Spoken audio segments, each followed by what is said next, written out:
आज हमारे देश में जो इतिहास के नाम पे उथल पुथल हो रहा है, बाबर और राणा सांगा के ऊपर स्टेटमेंट हो रहे हैं, ये इतिहास की अज्ञानता के कारण है।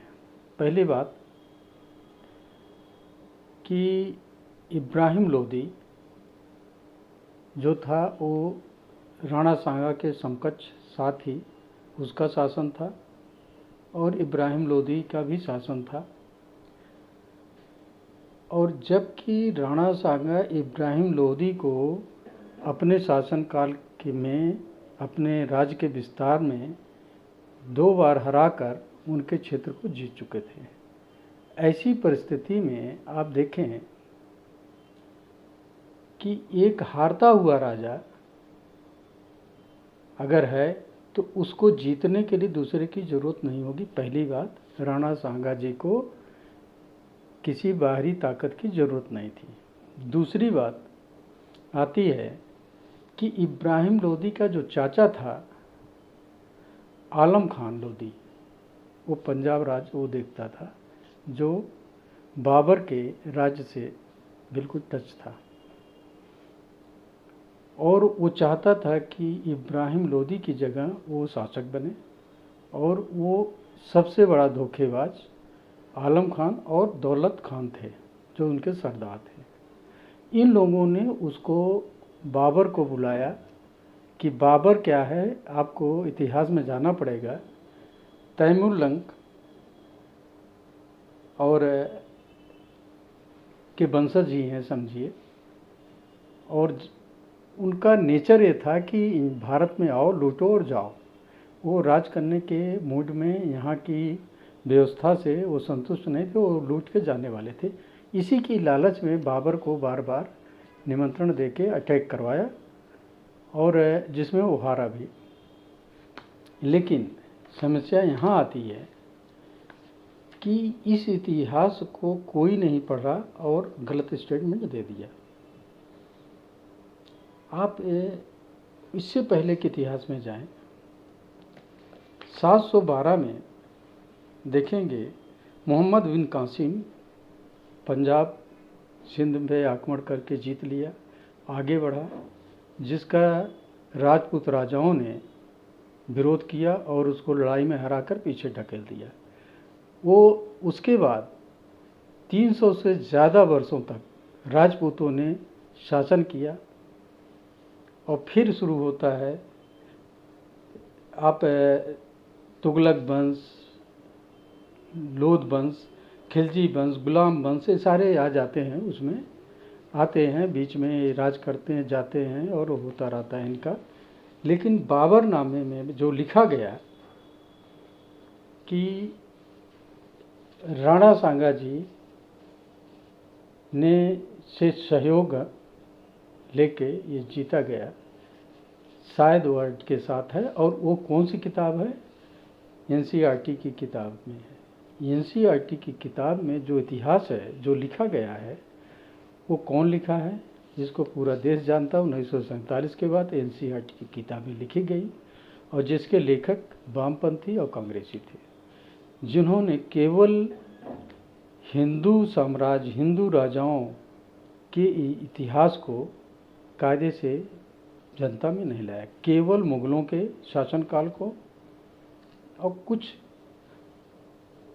जो खिलजी वंश से जुड़े थे, जो मुस्लिम वंश से थे, उनके शासनकाल को उन्होंने पढ़ाया। तो ऐसे में पूरी इतिहास को जब एक प्रशासनिक तौर पे न जांचा जाए, न देखा जाए और न ज्ञान हो तो स्टेटमेंट नहीं देना चाहिए। बाबर नामे में बाबर ने खुद ही लिखा है कि राणा सांगा जी वीर महान योद्धा थे और उसमें कोई वो नहीं है कि हम उनसे डरते थे, हमारी सेना उनसे घबराती थी। और उनको मारा भी गया जहर दे के उन्हीं के सामंतों द्वारा, क्योंकि वो लड़ाई नहीं चाहते थे बार बार बाबर के साथ, क्योंकि राजपूतों का काफ़ी नुकसान हो गया था। और बाबर की सेना में वही लोदी खानदान के, लोदी वंश के, लोदी सैनिक और उनके शासन में जो और रहे हैं वो उनके साथ रहे। लेकिन राजपूतों के शासन में राजपूतों के साथ में राजपूत ही रहे। तो क्या इतने सालों से जो भी वंश चले, चाहे गौरी का आया हो गौरी वंश, चाहे खिलजी वंश, गुलाम वंश जिसे उसको बोलते हैं, ये सब क्या इंडिया से भाग गए थे? इनके लोग यहाँ नहीं थे, ये सब भी थे। तो यहाँ पर एक महत्वपूर्ण सामने एक डाउट आता है कि इन सब को कौन इतने सालों तक कंट्रोल करके रखा, जो दक्षिण की तरफ नहीं बढ़े, पूरब की तरफ नहीं बढ़ पाए। ये सोचने की बात है। किसी की उस पर महानता पर, वीरता पर सवाल उठाना ये गलत है और इसे नहीं उठाना चाहिए जब तक कि इतिहास का पूरा ज्ञान ना हो।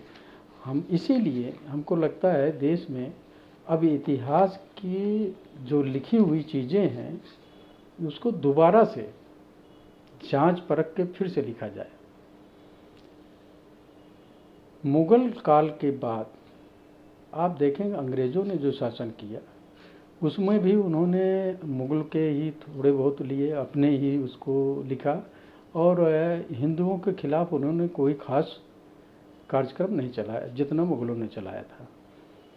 तो जब अंग्रेज़ों ने नहीं चलाया, उन्होंने इतिहास को कायदे से पढ़ा नहीं और ज़्यादा उस पर कोई तोड़ मरोड़ नहीं किया, तो 1947 के बाद जो किया गया वो क्यों किया गया, यहाँ क्वेश्चन उठता है।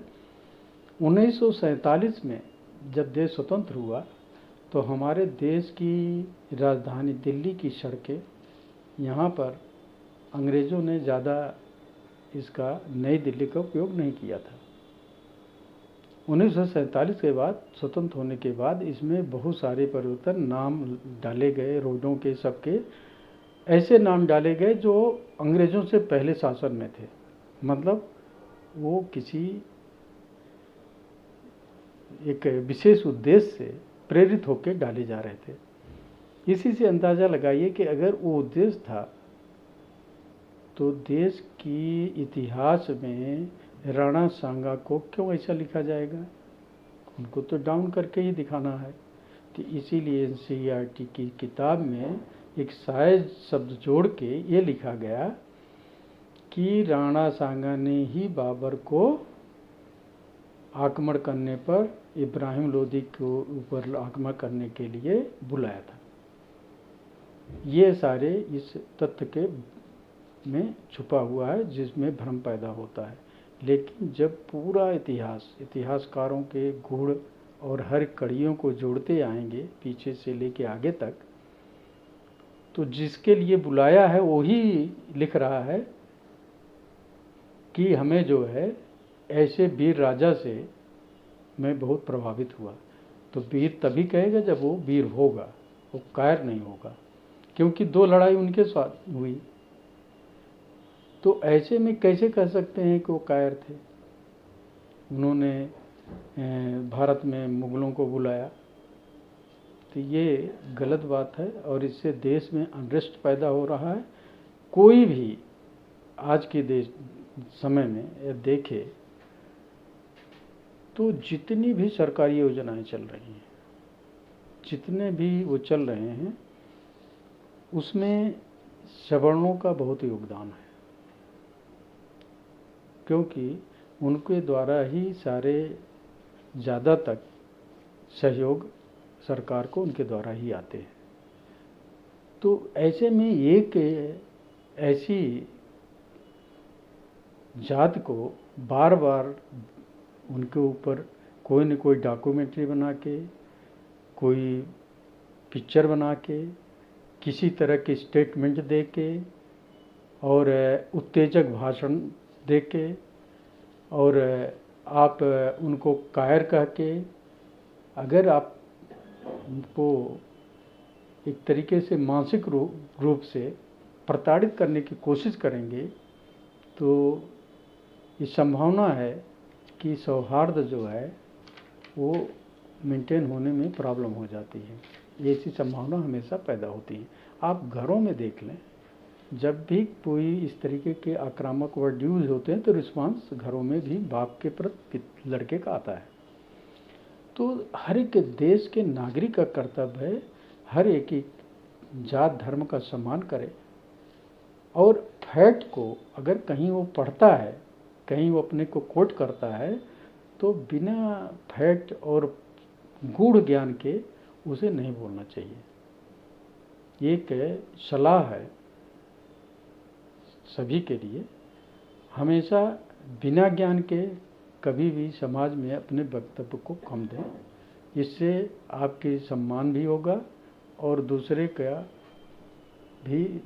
लोग भी आपके प्रति कोई गलत सोच नहीं रखेंगे और देश में सौहार्द कायम होगा। इसी के साथ मैं कहूँगा कि जो अड़े हुए राजनीति कर रहे हैं राणा सांगा जी पर और बाबर पर, वो अपने को इससे दूर रखें, केवल राजनीति करें देश के उत्थान की और सामाजिक सौहार्द पैदा करने की, अपने विचारों द्वारा लोगों को मोटिवेट करके अपनी के पार्टी के प्रति आकर्षित करने के लिए और अपने वोट के लिए। ये नहीं कि गलत धारणा से गलत जवाब बयान देकर और वोट की राजनीति पे आएँ, हंगामा कराएं, वर्गीकरण करें, ये बिल्कुल गलत है। इसकी भर्त्सना होनी चाहिए और लोगों को इसमें विश्वास नहीं करना चाहिए। नमस्कार, धन्यवाद।